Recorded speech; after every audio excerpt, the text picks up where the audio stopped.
Nadagdagan pa ang naval assets ng Philippine Navy na makakatulong sa pagpapatrol sa teritoryo ng Pilipinas.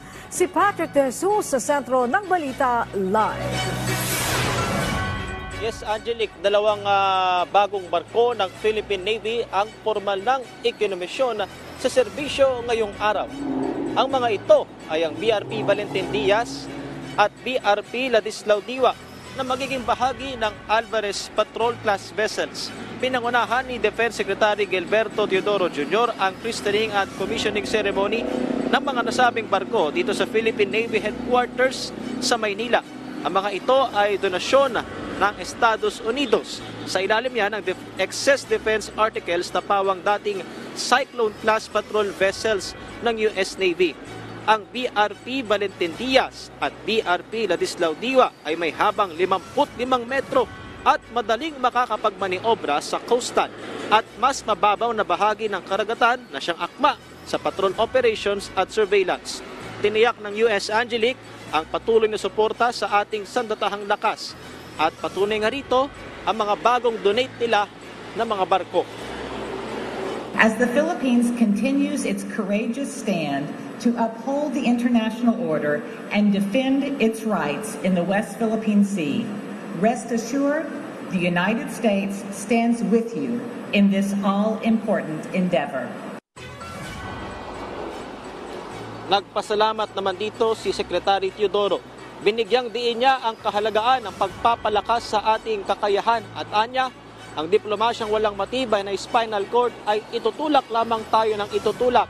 Kaugnay ng area na Angelic, yung ginawang harassment ng mga barko ng China sa pinabagong resupply mission sa Ayungin Shoal ng Philippine Coast Guard at AFP.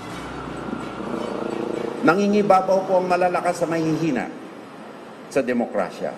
Kaya po ating gawin, sabayan ang pakikipag-usap batay sa isang prinsipyadong framework.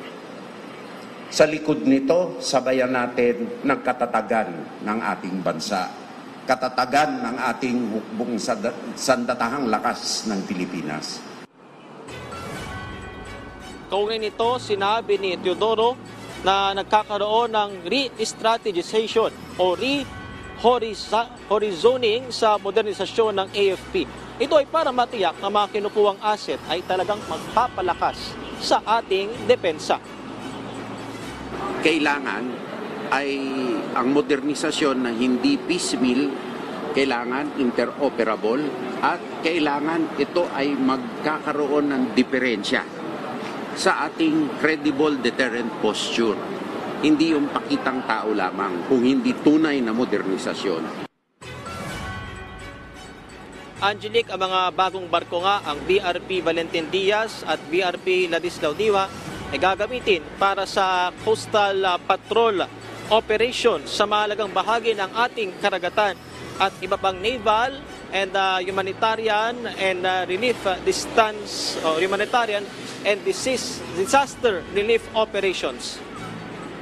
Angelic. Yes, Patrick, nabanggit ba kung itong dalawang bagong barko na ito na magpapatrolya sa mga coastal areas natin, kung kasama dyan ang mga lugar sa West Philippine Sea? Angelic, hindi nabanggit kung saan partikular na ide-deploy itong BRP Valentin Diaz at BRP Ladislao Diwa. Pero panigurado, Angelic, sa lahat ng karagatang sakop ng Exclusive Economic Zone ay maaaring i-deploy itong ating mga bagong barko kung kakailanganin. Angelic. Okay, maraming salamat sa iyo, Patrick De Jesus.